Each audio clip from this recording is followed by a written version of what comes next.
मोरे सैया मोरे सैया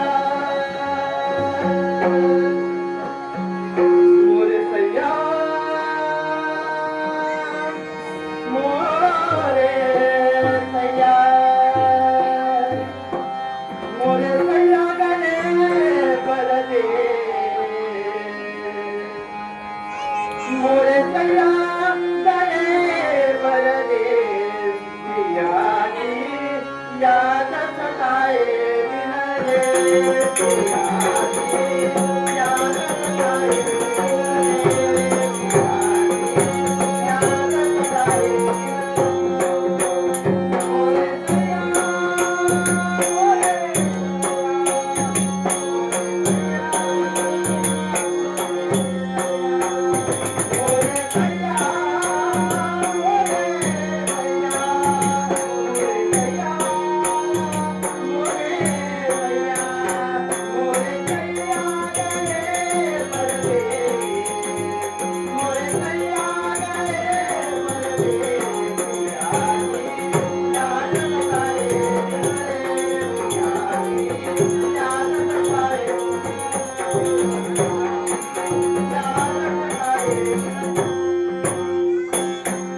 जरी असलो तरी आम्ही सगळ्यातील शांत श्रेष्ठ बनण्या अगोदर एक माणूस बनून जन्माला आलो होतो आणि माणूस बनून जन्माला येतात आम्ही आमच्या अंगी 3 गुण संपन्न केले. ते 3 गुण कोणते असतील तर सत्य, असत्य आणि धर्म या नीती नियमांचा पालन करून तिथे न्याय आणि अन्याय तिथे अन्याय करायला शिकलो. म्हणूनच सत्यम शिवम सुंदर म्हणजे राज्य सम आणि सत्व ब्रह्मा विष्णू महेश या उभय देवतांचा विवाह करण्यात काय करा.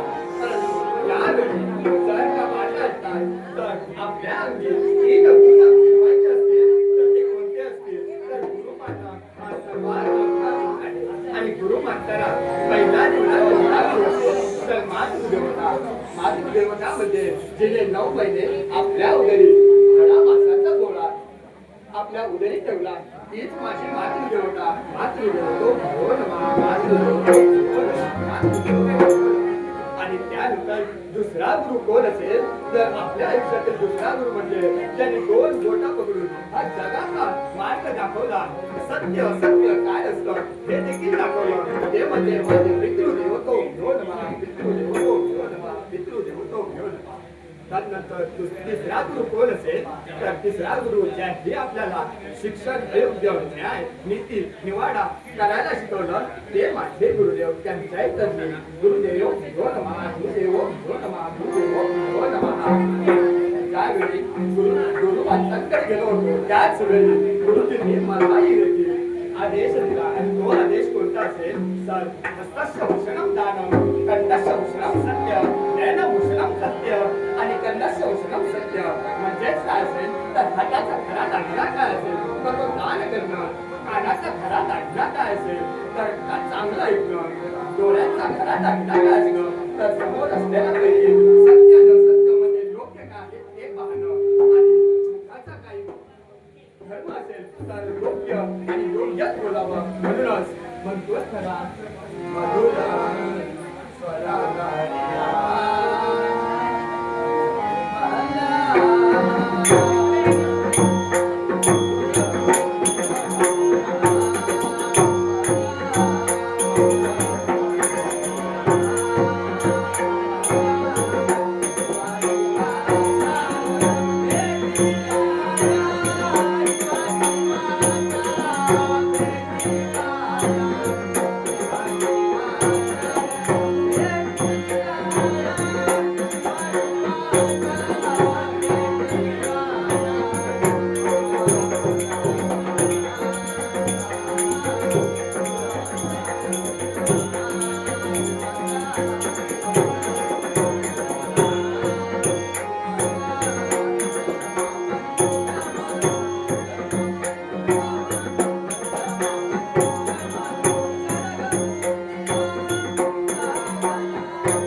एक सेनापती आहे आणि तोही सेनापती माझ्याकडे निष्ठावंत म्हणून काम करतोय आणि त्या सेनापतीला त्याचा बहुमान मिळवून देण्यासाठी आम्ही इथे उत्तर टाकतो.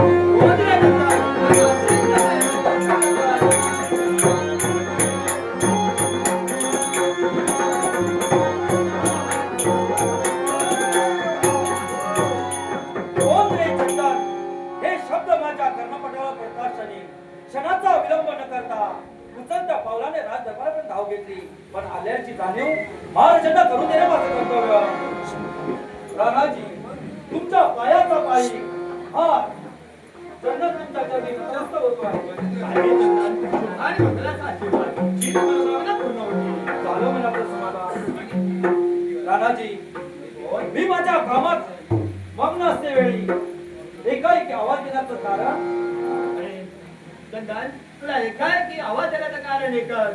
असं कोणतं आणि आजपर्यंत तू या राज्यासाठी सर्व जीवन घेतलं आणि त्याच राज्यासाठी तुलाही देखील बहुमान मिळवून देणं हे माझं आद्य कर्तव्य राजकर्ता राजा म्हणून आहे. म्हणूनच चंदन दिला आज तुला बहुमान देतोय आणि तो बहुमान कोणता असेल? असा कोणता बहुमान? अरे चंदन तुला मी बहुमान देतोय तो म्हणजे सर सेनापती सर सेनापती सर सेनापती. धन्य झालो मी, धन्य झालो. गणाजी तुमच्या मुखातून निघालेले ते शब्द, अरे चंदन तू एकनिष्ठ आणि कर्तव्यनिष्ठ, तू केलेलं जे कर्तव्य आणि त्या कर्तव्याची पोचपावती म्हणून या शांती नगरीचा सेर सेनापती म्हणून चंदन या शांती नगरीचा सेर सेनापतीचा बहुमान मला अर्पित केला. मन भरून आलं, मनाला अति आनंद झालाय. तुम्ही दिलेला बहुमान स्वीकारण्यासाठी, तुम्ही दिलेला हा बहुमान स्वीकारण्यासाठी हा चंदन तत्पर आहे. या तुमचा शुभ आणि मंगलाचा आशीर्वाद आहे. या आणि तुला सांगितले काय तुम्हाला? श्री तुकारामांना पूर्ण होते. महाराज, तुम्ही दिलेला हा बहुमान आम्ही त्या बहुमानाचा योग्य तो वापर करण्यासाठी या ठिकाणी शंभरी थांबता निघालो. स्वकर्तव्याच्या पूर्ततेसाठी, राज्याच्या रक्षणासाठी हा चंदन निघाला. तुमचा कृपाशीर्वाद माझ्या पृष्ठभागी असू दे. आहे. आई, आणि मग अशा रीतीचा आशीर्वाद.